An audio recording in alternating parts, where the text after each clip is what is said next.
Hi everyone, nice to see you again. In this lesson we will go deeper into describing people by studying adjectives related to personality and appearance. And on top of that we will also learn about German possessive pronouns. So grab yourself a pen and paper and get ready for some new vocabulary. How can you describe a person's mood, character and looks? I will show you some very common adjectives in pairs. Fröhlich, fröhlich. Traurig, traurig. Das Baby ist fröhlich. Das Baby ist traurig. Nervös, nervös. Wütend, wütend. Der Mann ist nervös. Der Mann ist wütend.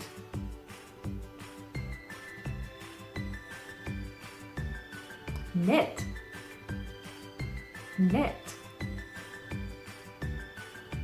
Gemein, gemein. Das Mädchen ist nett.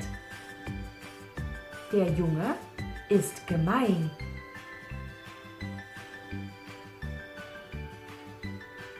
Jung, jung. Alt, alt. Thomas ist jung. Opa ist alt. Klein, klein. Groß, groß. Thomas ist klein.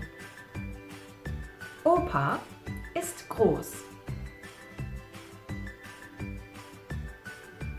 Dick, dick. Dünn, dünn. Manfred ist dick. Richard ist dünn.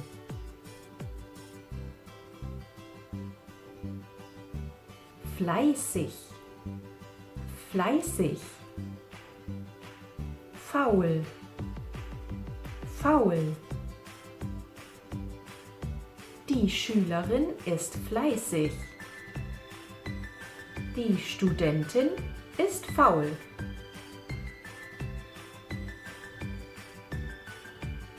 Schlau, schlau.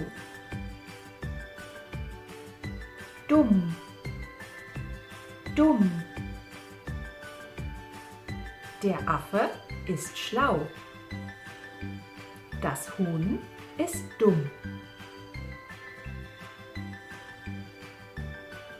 Now this sentence structure is very simple. You choose any noun or pronoun as the subject of your sentence. Then you use the conjugated verb form of to be, sein, and add an adjective that describes the subject you chose. Really simple. Of course, we can make these sentences more complex and elaborate as well, but for that, we will need a few more grammar items in our toolbox, such as, for example, possessive pronouns, or in other words, pronouns that express who something belongs to, such as my, your, his, her, etc. in English. Let me show you how that works. We have already studied the personal pronouns together. Ich, du, er, sie, es. Wir, ihr, sie. And sie with a capital S. Possessive pronouns, in contrast, express belonging between two entities. For example, my book makes clear that the book belongs to me. It works very similarly in German. But usually we need to differentiate whether the thing that belongs to us is a masculine, feminine or neuter noun, or whether the noun is in plural, in which case the gender no longer matters. For example, my can either be mine if the noun after it is masculine or neuter, or meine if the noun after it is feminine or plural. Taking one example each, I can say mein Bruder, my brother, meine Schwester, my sister, mein Kind, my child, and meine Eltern, my parents. Same for the other forms. Dein Bruder, deine Schwester, dein Kind, deine Eltern. Sein Bruder, his brother, seine Schwester, sein Kind, seine Eltern. All other forms are respectively ihr or ihre, sein or seine, again for neuter, unser und unsere, euer und eure und ihr und ihre. Please invest a couple of moments to have a deeper look at these, as we will be using them in our exercise now. But before we get to that, let's not forget to also review our most important vocabulary of this lesson. Here it comes.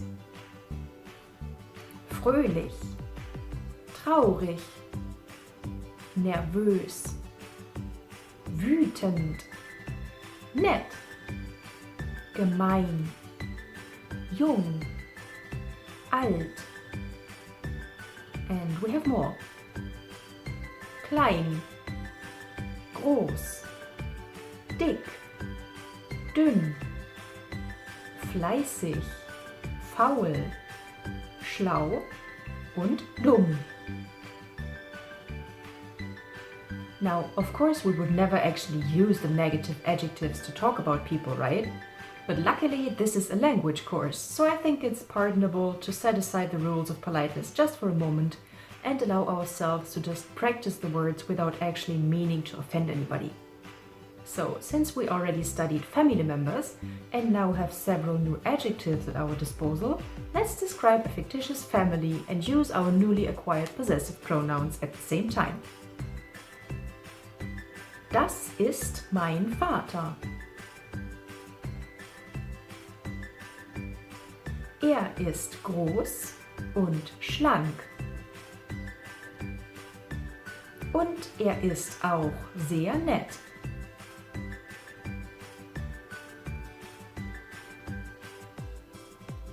Seine Mutter heißt Sabine. Sie ist meine Oma.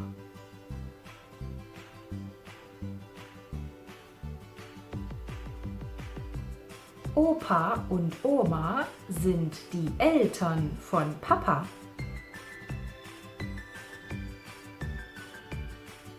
Meine Oma ist klein und ein bisschen dick.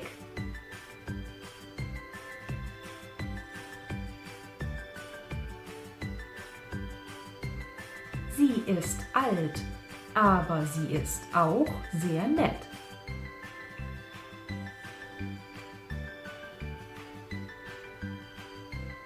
Ihre Tochter heißt Clara. Sie ist die Schwester von Papa.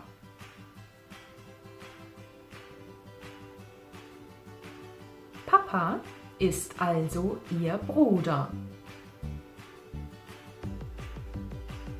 Clara ist sehr fleißig.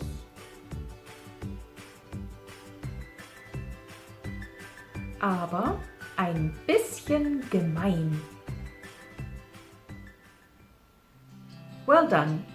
You can already say quite a number of things about the people in your lives. Only good things, of course.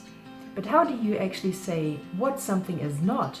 For example, how somebody is not lazy or is not a teacher? If you would like to find out, the next lesson is the right place for you. I'll see you there.